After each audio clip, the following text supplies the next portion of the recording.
ओम शांति। एक सूक्ष्म बात पे चर्चा करेंगे आज की मुरली से। पहुंचो सवेरे, याद करो पहली लाइन क्या थी? कौन किसको देख रहे थे आज? याद करो। बाप बच्चों को नहीं, कुछ और। अधिकारी बच्चों को। बाबा अपने अधिकारी बच्चों को देख रहे हैं। लौकिक में स्वभावग्रस्त में रहने वाले आपको भी ये संकल्प रहता है हमारी प्रॉपर्टी के बच्चे मालिक हैं, और लौकिक में तो बहुत प्रॉपर्टी जमा करते हैं सब, और बच्चों को भी नशा रहता है ये सब हमारा है। रहता है, मुझे तो पता नहीं भाई, मैं इस जीवन में इन चीजों से अलग रहा हूं। रहता है बच्चों को नशा या नहीं है? बच्चे आप तो है ना, आप बच्चियों को थोड़ा कम रहता है भले ही मिलता भी हो, लेकिन लड़कों को ज्यादा दहेज में सब दे देते। इसलिए भारत में दहेज प्रथा थी ताकि हिस्सा उन्हें भी मिल जाए। अब सोचना है गहराई से, सूक्ष्मता से। बाबा की सारी संपत्ति के हम मालिक हैं। सोचें सभी, इसको अपने चिंतन में लाना है। बाबा ने 3 बातों पर आज ध्यान दिलाया: सुख, शांति, पवित्रता। 3 जो बहुत बड़े खजाने हैं, उनके हम मालिक हैं, अधिकारी हैं। और भी बहुत सारे खजाने हैं। देखो, ज्ञान जो बाबा के पास, वो सब हमारे पास। हालांकि बाबा ने कह दिया मैं तुम्हें सारा ज्ञान नहीं देता। आपने मुरली ध्यान से सुनी हो, साकार मुरली में ही आ गया, अपने ज्ञान का एक हिस्सा ही आपको देता हूं। तो लेकिन हम अपनी सूक्ष्म स्थिति के द्वारा उसके संपूर्ण ज्ञान को ग्रहण कर लेते हैं। ज्ञान पर भी हमारा अधिकार, और किस पर? पहली चीज है एक्चुअली तो वो, उसके प्यार पर भी हमारा अधिकार है। बच्चे जन्म लेते ही माँ बाप के प्यार के पात्र बन जाते हैं। लेकिन ये बात क्योंकि सूक्ष्म है, लेकिन हमें अपने अंदर उतार लेनी है। उसका संपूर्ण प्यार किसके लिए है? बोलो, किसके लिए? हमारे लिए है। रोज वो हमें प्यार भरी दृष्टि भी देता है। देखो, प्यार के लक्षण आप देखो। हम कुछ छोटी मोटी गलती कर दें, पुचकार देता है, कोई बात नहीं, ठीक करो। डांटता नहीं है। आप तो डांट भी देते होगे, बाबा कम डांटता है। कभी कभी आंख दिखाइए थोड़ी, नहीं तो नहीं। प्यार पर भी संपूर्ण अधिकार। प्यार में कितनी अच्छी अच्छी बातें सिखाते हैं हमें। बाबा के बोल में ही प्यार समाया होता है। कौन से बोल में? मीठे बच्चे। कई माताएं मुझे सुनाती हैं, और हम लोग तो सुनते आ रहे मीठे बच्चे, कुछ खास असर नहीं पड़ता। माताएं कहती है जैसे ही मीठे बच्चे कहते हैं, और हम थ्रिलिंग कहते हैं इसको, रोमांचित हो जाते हैं, एकदम आनंद सा आ जाता है। भगवान हमें मीठे बच्चे कह रहा है। तो अधिकार है ना, उसकी शक्तियों पर भी बहुत बड़ी चीज है ये। उसकी शक्तियों पर भी हमारा अधिकार है। अब पहले नंबर के बच्चों की आज बाबा ने निशानी बताई तीनों में: सुख, शांति, पवित्रता। पहले नंबर के विन करने वाले नंबर 1 है। विन पहली चीज, सुख पर पूरा अधिकार। और बाबा ये चाहते हैं और हम भी चाहें कि इतना सुख हमें बाबा से मिल जाए, हम अपनी झोलियां उस सुख से इतनी ज्यादा भर लें कि कोई दुख हमें स्पर्श ही न कर पाए। दुख की लकीर जीवन में नहीं। हम सबको चेक करना है, क्या हमने अपने को इतना शक्तिशाली ज्ञान स्वरूप बनाया है जो हमारे सुख को कोई हमसे छीन नहीं सकता, या छिन जाता है? छिन जाता है। आप ये कह तो देंगे नहीं छिनता, पर छिनता है। छिनता है या नहीं? किसी की मृत्यु हो जाए सारा सुख चला जाता है।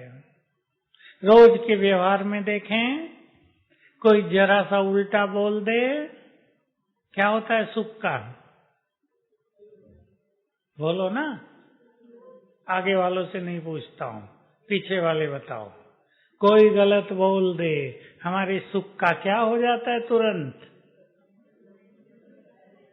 होती है गड़बड़। तो हमारा सुख पावरफुल या दूसरों के बोल पावरफुल होना चाहिए? भगवान के द्वारा दिया हुआ खजाना पावरफुल। वो हमारा सुख हो तो थोड़ा कमजोर भी हो, सुखों के सागर से सुख मिला है, वो कमजोर नहीं हो सकता। गड़बड़ कहाँ है? हम मनुष्यों के शब्दों को ज्यादा वैल्यू देते हैं। इसने ऐसा क्यों कहा? ये क्यों टेढ़ा कर देता है? बाबा क्यों पे बहुत बोला है। क्यों? Question mark. खुद भी टेढ़ा, सबको टेढ़ा कर देता है। क्वेश्चन उठा, टेढ़े हो गए, मुंह टेढ़ा, स्थिति टेढ़ी। तो हम चेक करें, हम दूसरों के शब्दों पर कितना ज्यादा ध्यान देते हैं। एक बार 2 लोगों की लड़ाई हुई, एक ने दूसरे को मार दिया थप्पड़। जब उनका केस आया ऊपर वालों के पास, तो उसने कहा इसने 18 मारे मुझे। मैंने पूछा गिन रहे थे क्या? जरूर वो गिन रहा था। इतना सीरियसली उस चीज को लिया। हम भी दूसरों के शब्दों को ज्यादा सीरियसली लेते हैं। इसने ये कहा, एक एक बात याद रहेगी, मुरली साथ साथ भूलेगी, लेकिन दूसरों के शब्द बोलो ज्यादा याद रहते हैं। अब हमें इसको सीधा करना, ये उल्टा हो गया है।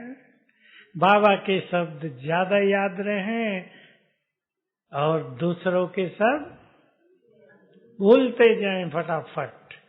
और ये तब होता है जब हम अंदर से भरे हुए हों।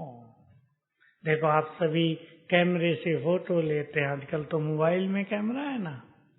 अगर ज्यादा हो गए फोटो तो क्या आने लगेगा? मेमोरी कार्ड फुल हो गया है, अब और फोटो नहीं लिए जाएंगे। हमने भी अपनी मेमोरी फुल कर दी है ना, फुल कर ली है। इसको फुल करें अब अच्छाइयों में, फुल कर ली है निगेटिविटी में, तो ठीक हो जाएगा। तो हमारा सुख इतना हो जो आने वाले समय में हम सबको सुख बांट सकें। अब चेक कर लें सभी, कोई भी घटनाएं हमारे सुख को नष्ट करेंगी या हम सहज भाव में रहते हुए अपने सुख के भंडार से दुखी आत्माओं के दुख हट सकेंगे, सुखों के वाइब्रेशंस फैलेंगे। इस मधुवन के लिए जो जो कुछ बाबा ने कहा हुआ है, उसमें से एक बात ये भी है इस भूमि पर आते ही, ये है ना जहाँ हम बैठे हैं, बहुतों को इसकी वैल्यू ख्याल में नहीं रहती। ऐसा समय हो जाएगा, समय का चक्र ऐसा घूमेगा, अब इसमें 100 साल नहीं चाहिए, ये जल्दी आ रहा है। जो यहाँ आएगा चित्त शांत, दुख खत्म। जैसे तीसरा नेत्र बंद हो गया था, वो वापस खुल जाएगा। दबाव, विनाश, उसमें होने वाली घटनाएं मनुष्य के तीसरे नेत्र को जैसे बंद कर देगी। यहाँ आते ही वो खुल जाएगा। तुम क्या सोच रहे हो, तुम तो ये हो। तो सुखों का भंडार बन जाएंगे ये स्थान, और हमें भी बनना है। तो बस ये चेक करेंगे, सारे दिन में कोई भी छोटी मोटी बात हमारे सुखों को हमसे छीने नहीं, न किसी के शब्द, न कोई घटनाएं। और हमारे सुख इंद्रिय सुख नहीं, भौतिक सुख नहीं, सांसारिक सुख नहीं। कैसा है ये सुख? अतीन्द्रिय, इंद्रियों से परे का, आत्मिक स्वरूप का, योग युक्त होने का, मुरली का। मुरली बहुत सुख देती है या नहीं? बहुत सुख देती है मुरली। मिलता है सबको या नहीं? बहुत सुख है इसमें। इस सुख से रोज हम अपने को भरें। 3 चीजों पर विशेष ध्यान दें। सवेरे उठकर प्रभु मिलन का सुख, फिर उसके महावाक्यों का सुख, और फिर दूसरों को सुख देकर सुख। दूसरों को सुख देते चलेंगे, सुखी होते रहेंगे। और दूसरों के सुख छीनेंगे, आगे मैं नहीं बोलूंगा, आप सब जानते हैं, हमारे पहले ही छिन जाएंगे। तो हमें सुखों पर बहुत ध्यान देना है। सचमुच हम बहुत सुखी हो गए। हमारे मन से आवाज निकलती है कि बाबा आपको पाकर हम बहुत सुखी हो गए। बोलो, निकलती है आवाज? निकलती है ना? हाथ उठाएंगे जो बहुत सुखी हो गए। सच सच, बहुत अच्छा, सचमुच सुखी हो गए। यही तो बहुत बड़ा भाग्य है जो संगम युग पर भाग्य विधाता हम सब के लिए लेकर आए हैं। दूसरा, शांति। शांति के लिए बाबा ने एक कहावत भी याद दिलाई। हाँ, धरती पे भले गिर जाओ, मतलब सब कुछ नष्ट हो जाए, ऊपर से नीचे आ पड़ो, लेकिन धर्म, और धर्म कौन सा हमारा? शांति। शांति आत्मा का स्वधर्म है। ये हमारा धर्म हमसे छूटे नहीं। शांति, हमें अब शांति की तलाश न हो। शांति के सागर की हम संतान, शांति हमें अधिकार में मिल गई है। मिल गई है, ले लेनी है इसको अधिकार से। बाबा ने हमारे स्वरूप की याद दिलाकर हमें शांत कर दिया। बाबा के सभी बच्चे शांत हुए। माया की अग्नि ने सबको अशांत किया था, जला दिया था। बाबा ने, मुरली आती है ना, अमृत, ज्ञान का अमृत छिड़क कर तुम सबको शीतल कर दिया। आ गई ये मुरली, पीछे आई है ये मुरली। ज्ञान अमृत छिड़क कर तुम्हारे विकारों में जलते हुए चित्त को बाबा ने शीतल कर दिया, शांत कर दिया। तो हमें फिर अपने से पूछना है, हमारी शांति स्थायी रहती है या परिस्थितियां, दूसरों का व्यवहार हमारी शांति को नष्ट कर देता है? शांति के लिए तो वैसे ही शब्द है शक्ति, साइलेंस, पावर। साइलेंस में बहुत पावर है, लेकिन कैसी साइलेंस में?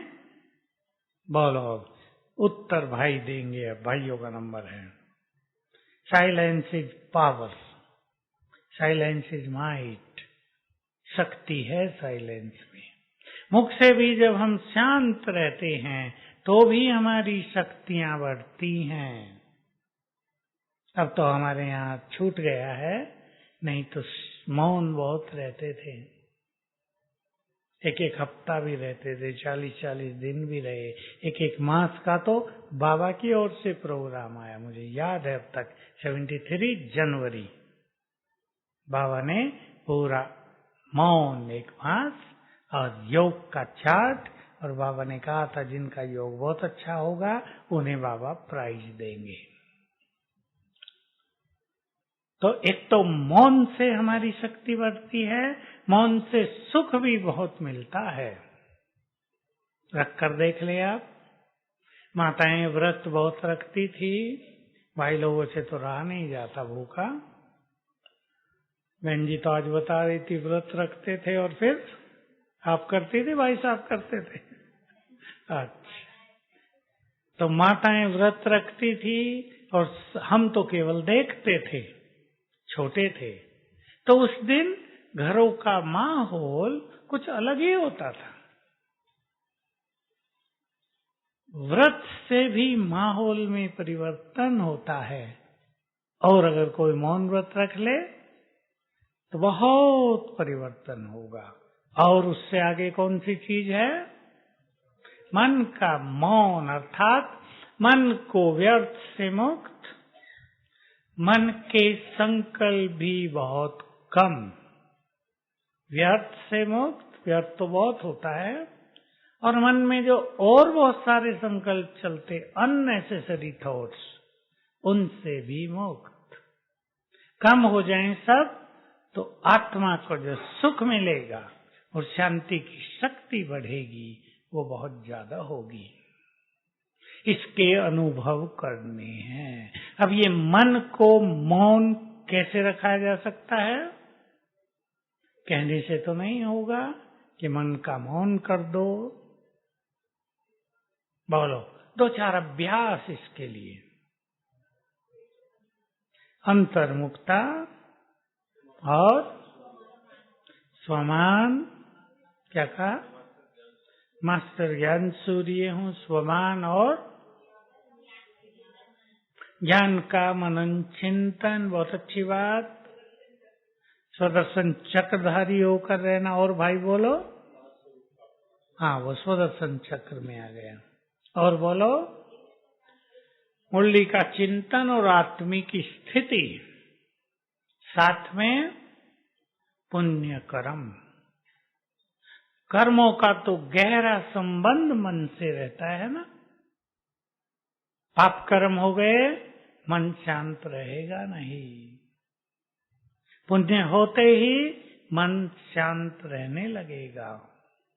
तो शरीरीपन, सोल कॉन्शियसनेस की प्रैक्टिस, स्वमान की प्रैक्टिस, ज्ञान का मनन चिंतन, मुरली पे बहुत ध्यान, इससे हमारा मन शांत होने लगेगा। सभी ये लक्ष्य बना ले, 500 रुपयों का अभ्यास, सभी लक्ष्य बनाएं कि हमें 8 बजे तक, अब माताओं को सेवा में भी जाना होता है 5 बजे से ही, उससे पहले से ही, हमें सेवा करते हुए भी सवेरे 8 बजे तक अपने मन को सुखों में और शांति में भरपूर करना है। इतना हम सब कर सकते हैं कि सवेरे का ये टाइम हमारा मौन में बीते। थोड़ी बहुत बातचीत भी आपको करनी पड़ेगी सेवा में, लेकिन बहुत कम हो जाए।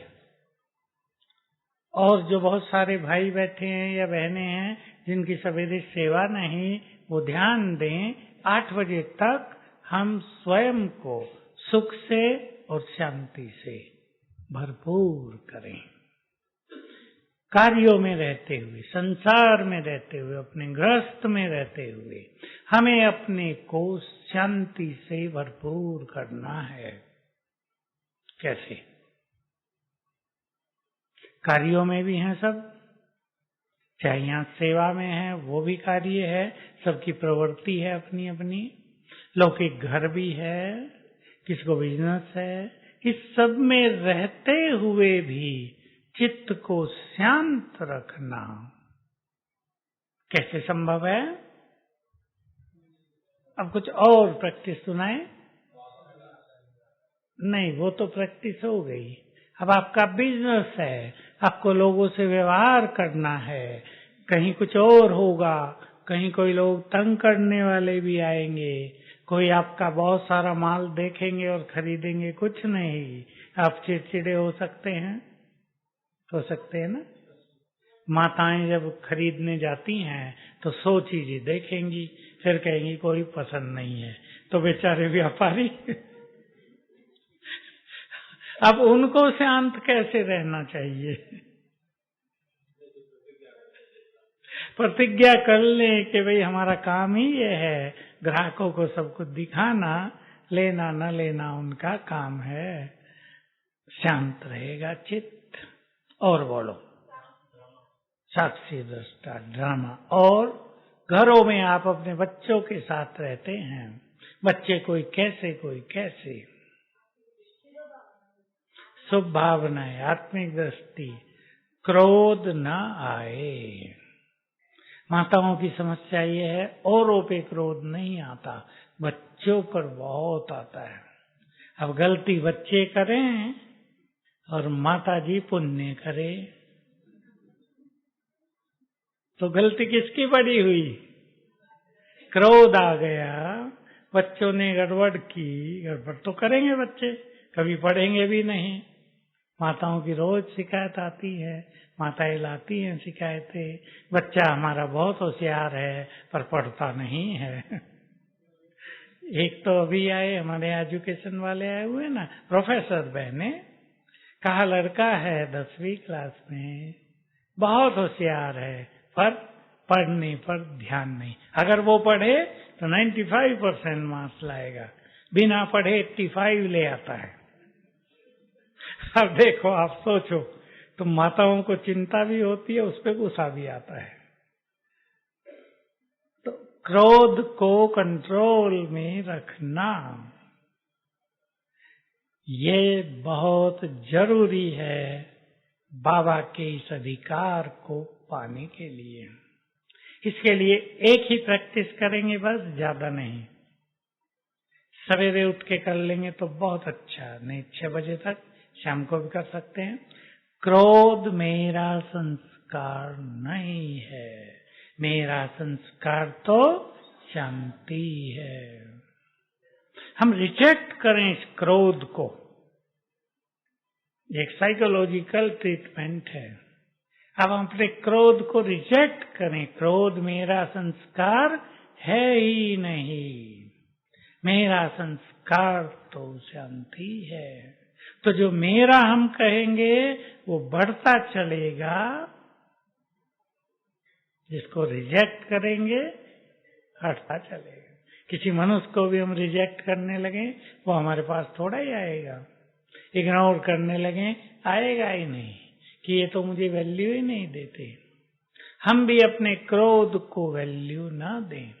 जब हम ये मान लेते हैं क्रोध मेरा संस्कार है, क्या करूं, बहुत साल हो गए क्रोध जाता ही नहीं, ये मेरा संस्कार है, तो मेरा है तो रहेगा ना। फिर मेरे को तो हम भी कहेंगे ना, रहो तुम प्यार से। और सोचो, घरों में आपको इस शांति को कायम रखना है।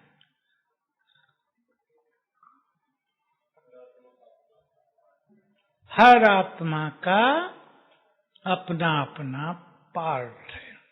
हम माताओं को विशेष शुभ भावनाएं रहती हैं, हमारा पूरा परिवार, बच्चे ज्ञान में आए, भावना श्रेष्ठ है। परंतु क्या ये हमारे हाथ में है?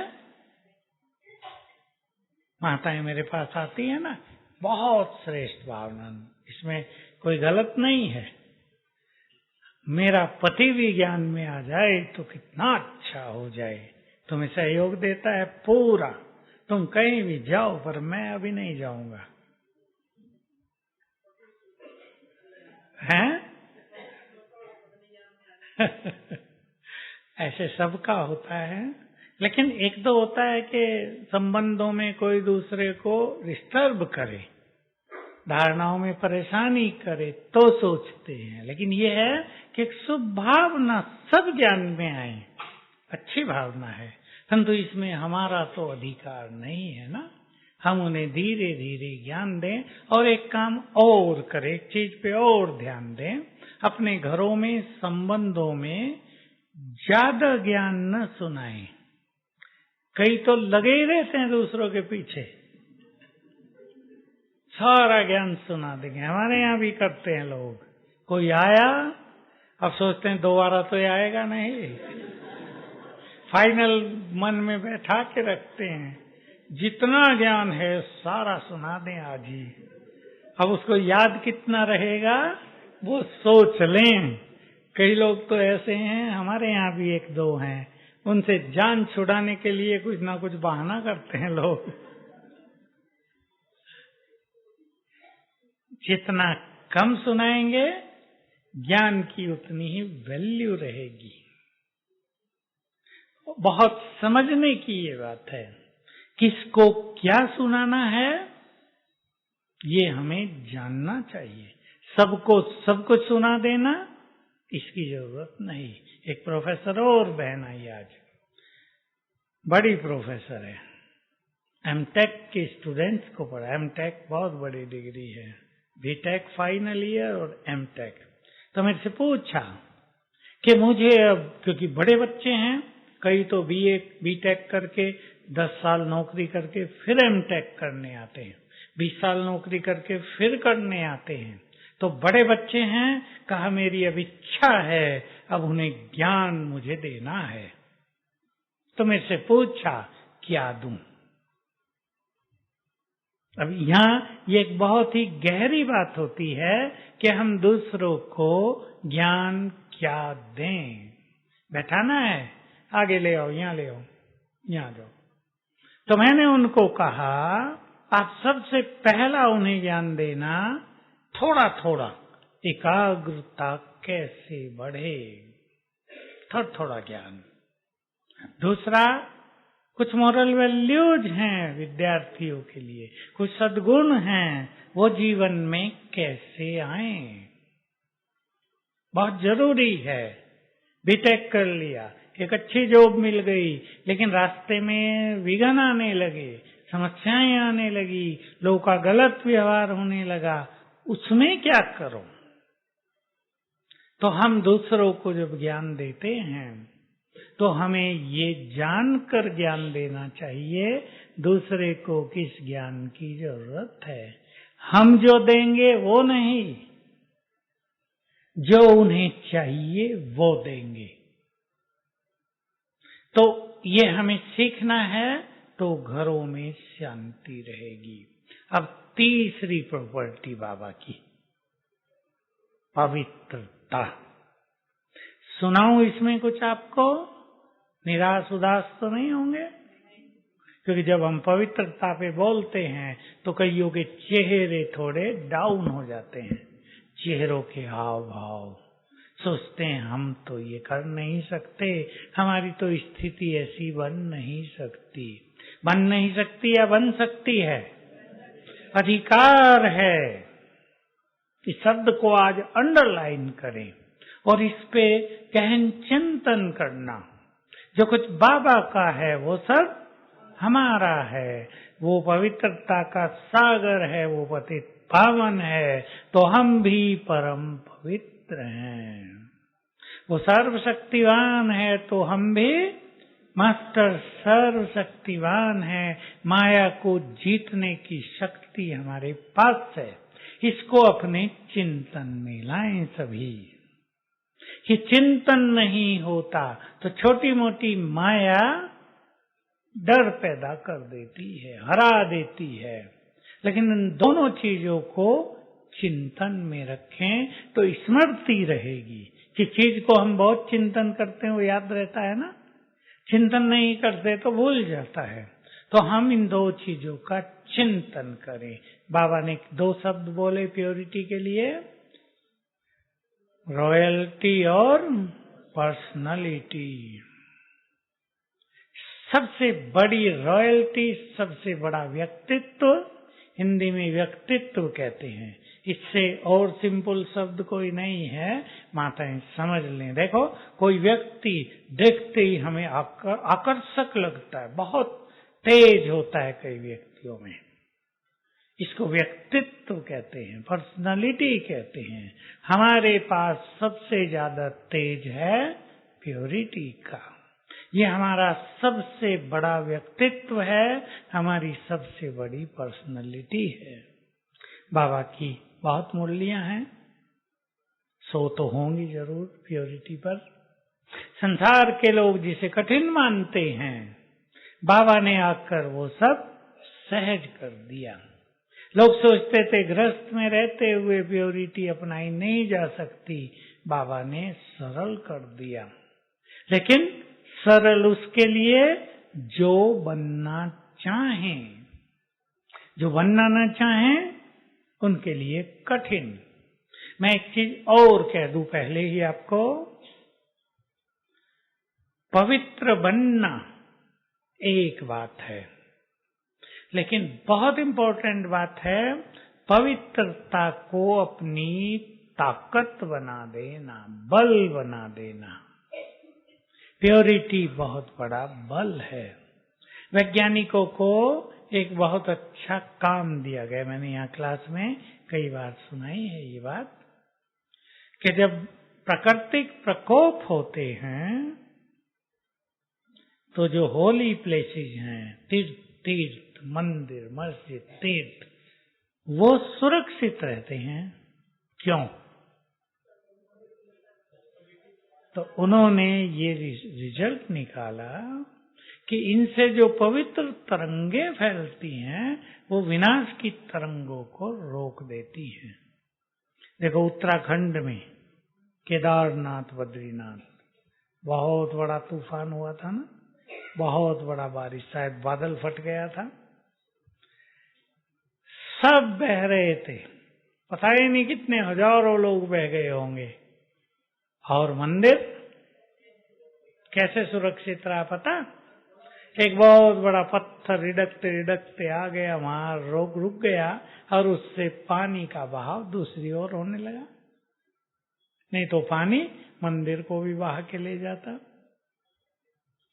तो जहां पवित्र आत्माएं होंगी, ये बात सबको याद रखनी है, विनाश काल में जहां तक उनकी तरंगे फैलेंगी वहां तक के लोग सुरक्षित रहेंगे।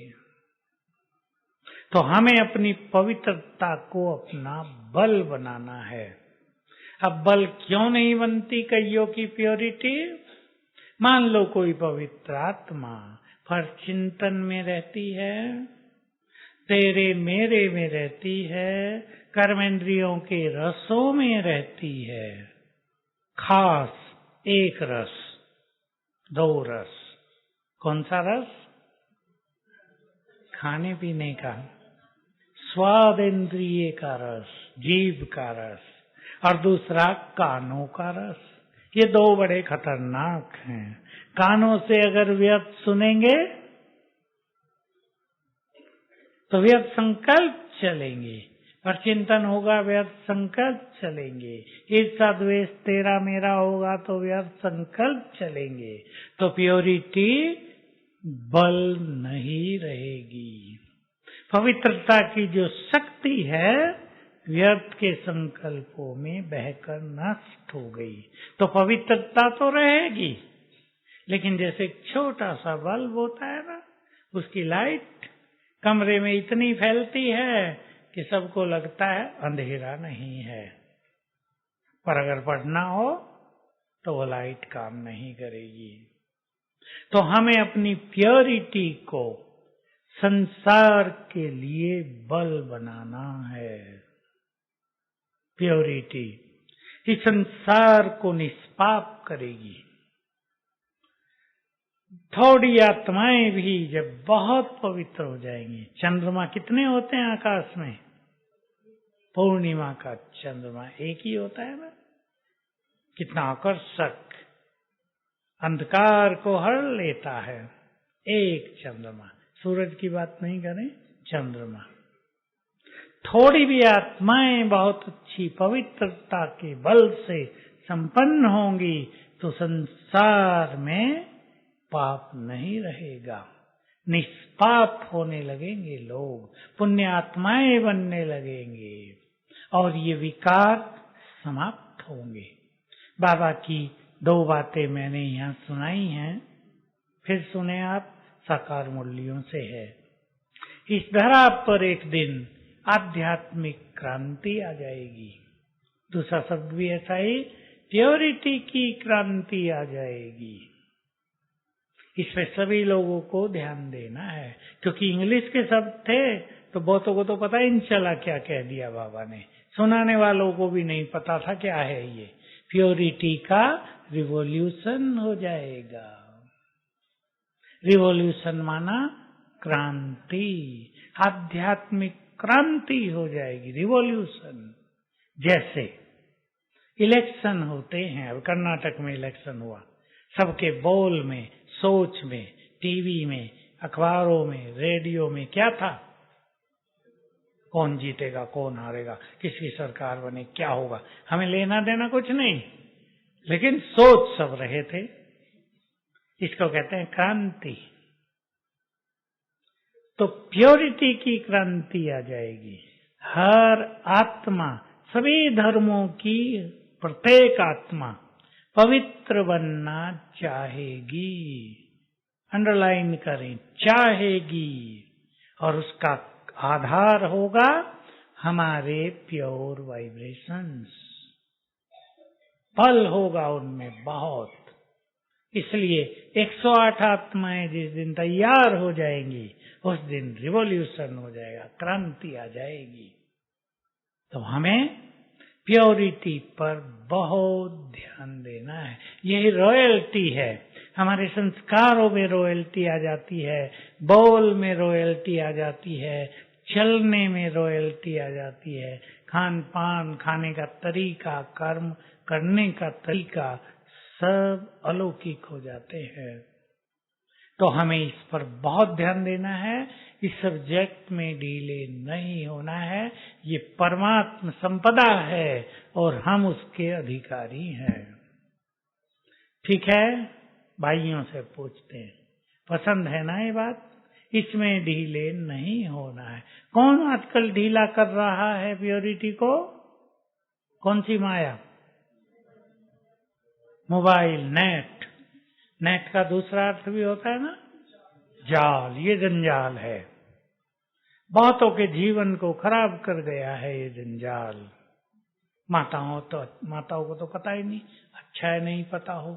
जैसे साकार में बाबा कहते थे ना, तुम पढ़े लिखे नहीं है, बहुत अच्छा है। अनेक तरह के गंदगी किचरा बुद्धि में है ही नहीं। अब भी यही कहेंगे, जो नेट के जाल से मुक्त है वही बुद्धिमान है। नहीं तो अच्छे अच्छे लोग फंस गए हैं उस चक्रव्यूह में। एक बार गंदी फिल्में देखने की आदत पड़ गई तो पड़ गई, फिर तो माँ डांटे या बाप पिटाई करे, देखना है। पढ़ाई हो या ना हो, पढ़ाई से कुछ लेना देना नहीं। ये युवा पीढ़ी का हाल होता जा रहा है। इसलिए इससे अपने को बचाना है। मोबाइल आदि का यूज उतना ही जो फायदेमंद है, नहीं तो व्हाट्सएप पे घंटों लगे रहते हैं लोग। खुद पढ़ना है, फिर आगे भेजना है, कोई डिलीट करना है, घंटों लगाएंगे इसमें। अब उस घंटे को अगर हम अच्छी साधनाओं में लगा दें, मोबाइल में अनेक बातें तो झूठी आती हैं, अनेक झूठी, व्हाट्सएप पे, फेसबुक पे अनेक झूठी चीजें आ रही हैं। इनसे बचना है। समाचार भी बहुत झूठे आते हैं, टीवी वाले बहुत झूठे समाचार देते रहते हैं, सब सच्चा नहीं होता है, बढ़ा चढ़ा के बहुत देते हैं। इसलिए बाबा क्या करेगा जब विनाश होगा? बताओ। बाबा क्या करेगा? ड्रामा में है, ये सब फेल हो जाएंगी चीजें, और बाबा ने कहा हुआ है कि बाबा अपने बच्चों को ऐसा बिजी रखेगा कि विनाश कब हो गया पता ही नहीं चलने देगा। साक्षात्कार में मस्त रखेगा कि टीवी आदि चलेंगी नहीं, न फोन चलेगा। सोच लो, जो फोन के अधीन है, फोन चलेगा ही नहीं, समाचार मिलेंगे ही नहीं, क्योंकि समाचार मिलेंगे तो ज्यादा दुखी होंगे। इसलिए समाचार सब बंद, अखबार सब बंद हो जाएंगे। छोटी सी कल्पना करो, एक आप भूकंप होने लगे, रेलवे लाइन 10 जगह से टूट गई, 1-1 किलोमीटर की टूट गई, गड्ढे पड़ गए। गड्ढे इतने गहरे हैं, अब रोज होने लगेगा तो सरकारें भी सोचेंगे अब क्या करें इसको, छोड़ो। सड़कें टूट गई हैं तो माल इधर से उधर जाएगा ही नहीं, ट्रांसपोर्ट सारा बंद, लूट हो जाएगी ना, लूट मार। जब कुछ मिलेगा नहीं तो ट्रक जो रास्ते में खड़े हैं सब लूट लिए जाएंगे, ट्रेन लूट ली जाएंगी। ये सब होने जा रहा है। तो अखबार आएंगे कहां से? आएंगे ही नहीं। छपने की इंक भी नहीं होगी, कागज भी नहीं मिलेंगे। इसलिए अभी से ऐसी तैयारी करें कि जो कुछ हमारे पास हो उसमें संतुष्ट। दाल बची है घर में, आटा है, दाल रोटी खाओ, बस मस्त रहो। मिर्ची नहीं है, लाल मिर्च खत्म हो गई, लाल मिर्च के बिना खाना खाओ, मस्त रहो। ऐसी आदत बनानी पड़ेगी, हर हाल में संतुष्ट। नहीं तो सोचते ही रहेंगे, ये नहीं हुआ, वो नहीं हुआ, ये क्या हो गया, बाबा मदद नहीं करता है, बाबा मदद नहीं करता है। ये आवाज चारों ओर से आएगी। करता है बाबा मदद या नहीं? पर आप पक्का कर दो अभी से, बहुत लोग बोलेंगे बाबा मदद नहीं करता। अब मैं एक उदाहरण देता हूं इसके लिए। आप अपने, हाँ अभी बोलते हैं ना, उसी का सुना रहा हूं मैं। आज ही मुझे 2-3 बोल रहे और काफी परेशान हो गई वो बहनें, बाबा मदद नहीं करता। एक बहन तो सरेंडर नहीं है, कहा मैं तो बाबा से रूस गई, जब तक वो मेरा ये काम नहीं करेगा मैं जाऊंगी नहीं सेंटर, मदद नहीं करता बाबा। हमने बाबा के लिए क्या क्या किया, बाबा कुछ नहीं करता हमारे लिए, बाबा से नाराज। मुझे याद आ रहा था आज कि जब बाबा कहता था बाप से भी संतुष्ट, हम सोचते थे बाबा से कौन असंतुष्ट होगा भाई, लेकिन अब पता चलता है कि ऐसे भी नटखट बच्चे हैं जो प्यार के सागर से, प्यार है ना, भी रूठ जाते हैं। अब मनाने तो आना पड़ेगा उसको, आएगा या नहीं? तो हम सभी एक उदाहरण ले लें। अब आप अपने बच्चे को आइसक्रीम बहुत खिलाते हैं, बच्चा भी आइसक्रीम बहुत प्यार से खाता है, उसे बुखार हो गया है, उसका गला खराब है, आप उसे हॉस्पिटल लेकर जा रहे हैं। रास्ते में वही आइसक्रीम की दुकान आ गई है जहां रोज खिलाया जाता है। अब वो जिद कर रहा है मम्मी आइसक्रीम। बोलो कौन कौन खिलाएंगी? क्यों नहीं मरती आप अपने बच्चे को? आइसक्रीम न खिलाना ही मदद है या नहीं? आइसक्रीम खिला देंगे, बुखार बढ़ेगा, गला और बंद हो जाएगा, कफ जम जाएगा, मुश्किल हो जाएगी। तो आइसक्रीम न खिलाना ही मदद है। तो बाबा जानता है क्या खिलाऊं क्या नहीं। हमारी बुद्धि लिमिटेड है, सीमित है। हम तो ये सोचते हैं ना बाबा यहाँ हमें मदद नहीं कर रहा है, लेकिन वो कुछ और कर रहा होगा हमारे लिए। हम तो इतना ही चाहते हैं ना कि भाई ये मकान हमें बनाना है, जमीन नहीं मिल रही है, ये जमीन मिल जाए, बाबा मदद नहीं कर रहा। आज वो एक बहन यही कह रही थी, बहुत योग किया, भोग लगाए, बहुत योग किया अमृत वेले उठ के, मैंने कहा यही तो मदद थी कि अमृत वेले उठ के योग किया, नहीं तो सोते रहते। मदद नहीं थी ये, यही तो मदद थी। कहा पर बाबा को मदद तो करनी चाहिए थी। जमीन लेकर मकान बनाना है। क्या कर रहा है बाबा? वो जानता है कि यहाँ मकान बनाने से अच्छा नहीं होगा, ये कष्ट पाएंगे, इस जगह पर बैड एनर्जी है, ये भूतों की जगह है। उसको पता है ये मदद है या नहीं, क्योंकि बहुत जगह हो गया, मैं उस अनुभव से जानता हूँ।